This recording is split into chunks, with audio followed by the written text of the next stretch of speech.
آئیے آپ کو لیے چلتے ہیں ملتان، جہاں مرکزی chief coordinator Saraikistan democratic party Hania Khan 6 March Saraiki ajrak day کے حوالے سے اظہار خیال کر رہی ہیں۔ بسم اللہ الرحمن الرحیم۔ سرائیکستان ڈیموکریٹک پارٹی وومن دی چیف کوارڈینیٹر ہانیہ خان تمام وسیب زادہ کو میرا سلام۔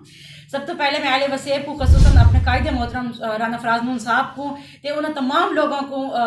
جنہوں نے اتنی سٹرگل کی تھی انہوں کو میں سب تو پہلے میں خراج تحسین پیش کریں تے نال میں لکھ لکھ جلدی اتھا گہرائیاں نال مبارکباد پیش کریں کہ انہوں نے اتنی سٹرگل کی ہے، اتنی جدوجہد کی ہے کہ آج انہوں جڑا ہے ساکو نتیجہ ملے، جو کہ ہوں حکومت پنجاب نے اعلان کیتے کہ سرائیکی کلچر دا جڑا اجرک ڈے دا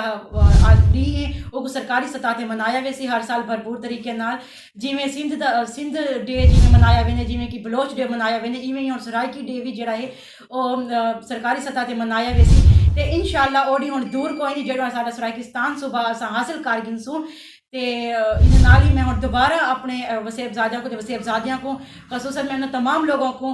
جلدی اتھا گہرائیاں نال مبارکباد پیش کرینی ہیں جنہوں نے اتنی سٹرگل کی ہے کہ ہن ساری محنت دا پھل ساکو ملدا پے۔ شکریہ۔ مرکزی chief coordinator Saraikistan democratic party Hania Khan 6 March Saraiki ajrak day کے حوالے سے اظہار خیال کر رہی تھی۔